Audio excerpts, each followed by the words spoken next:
Hello, everyone, and welcome again to the 10-minute Bible lesson. Sometimes it's a little less than 10 minutes, sometimes it goes over a little bit more.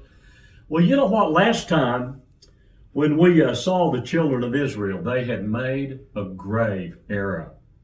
You know, the children of Israel were God's chosen people, but it seems like their MO, so to speak, was one of rebellion and sin. And that's kind of a sad thing, I think, and it kind of defines, it seems like that's the defining thing about them. You'd think since it's God's people, it would be something else, but no, it seems to be their sin and their rebellion. Well, what was it that they did this time? What was their grave error? They refused to go into the promised land. That's right.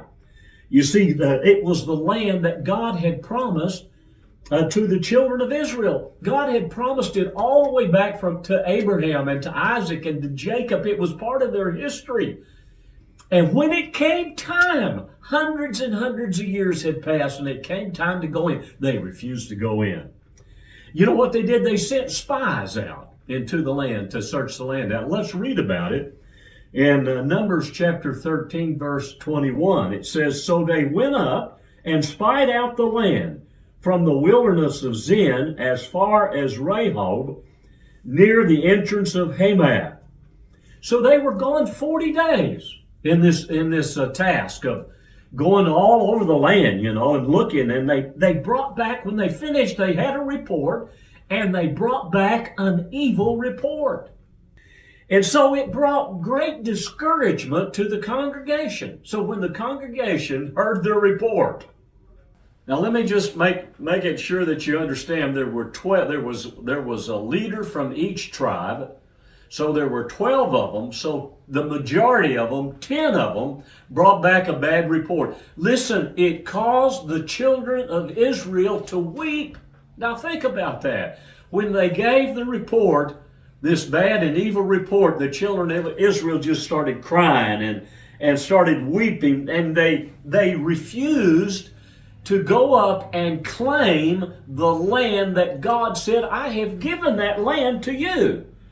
And I thought that was kind of interesting, and it was just Caleb and Joshua who gave a good report. In fact, their report was full of faith and confidence. They said, "We can do that." They even said this. They said, "Those people will be bread to us. We can do it." But they refused. The children of Israel, the congregation, refused that report. In fact, they got so mad at Caleb and Joshua that they threatened to stone them to death. Now that's pretty sad, isn't it? So I just want to say this, that God was not pleased. And here's what he said in Numbers chapter 14, verse 11. "Then the Lord said to Moses, how long will these people reject me? And how long will they not believe me with all the signs which I have performed among them?" So God told Moses, he was mad. Again, you know what? They made God mad. And that's a scary thing, because God's not easy to get mad. God has lots of patience and long suffering, but they made him mad. And you know what God said? God says, "I'm going to go up among them and cause a pestilence to come among them and disinherit them. And what I will do, Moses, I will make from you a great nation. It'll be a greater nation than them." And you have to love Moses, because Moses, I tell you, the more I read about Moses, the more I admire Moses, because he pleaded with God for his people. This is what he said to God in Numbers 14, verses 15 and 16. Listen to what he says. "Now, if you kill these people as one man," that's what God was going to do. "I'll destroy all of them." And so Moses says, "Now, if you kill these people as one man, then the nations which have heard of your fame will speak, saying this, because the Lord was not able to bring this people to the land which he swore to give them. Therefore he killed them in the wilderness." This is what Moses is saying to God, and he goes on to tell God, he pleads with God, And he says to God, he says this, he says, let the power of the Lord be great. What was it that Moses meant when he asked God to let his power be great? Well, this is what it was. He says that the Lord is long-suffering and abundant in mercy, forgiving iniquity and transgression, pardoning the iniquity of this people. That's what Moses pleaded. What do you think God said? Well, this is what he said. So then the Lord said, I have pardoned according to your word. That's what God said. Wow, what mercy that God has. You know, these people, he said these people were a stiff-necked people. What does that mean? What does that mean when they harden their heart and stiffen their neck? I think we think about what it means when somebody stiffens up like this. That's the way they were. They hardened against God. But God was merciful, and he extended his pardon and mercy upon them. You know what? I want God to extend his mercy upon me. God, be merciful to me. I need your mercy. And certainly the children of Israel needed his mercy, and he gave it to this rebellious people, and I'm thankful. Well, listen, they refused to go in. But you know what? Some of them changed their mind.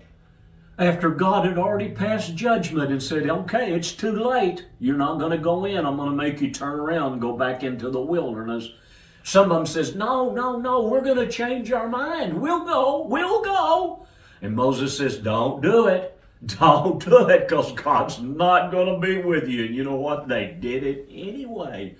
They went up into the mountains to fight the Amorites, and they got defeated. And God told them not to do this. And God told them not to do that, so they suffered defeat from it. And then God says this is what's going to happen to them because they refused. Now this is our last verse, and this is in Numbers 14, verse 34. Here's what God said. Listen, according to the number of days in which you spied out the land, 40 days, for each day you shall bear your guilt 1 year. Think about that. Namely, 40 years, and you shall know my rejection. Oh man, here's the judgment of God. So God told the children of Israel that they were going to be wandering in the wilderness for 40 years. In fact, he told the people that every person that was 20 years old and older would die in the wilderness. And in a way, what God is going to do, he's going to bring the people who told Moses that God was going to kill their children. God is going to use those very children to be the ones that will go into the promised land. Now, that's an amazing thing. Well, listen, that's all we've got for today. We'll pick it up next time. We appreciate you joining us today, and we hope you have a really good week.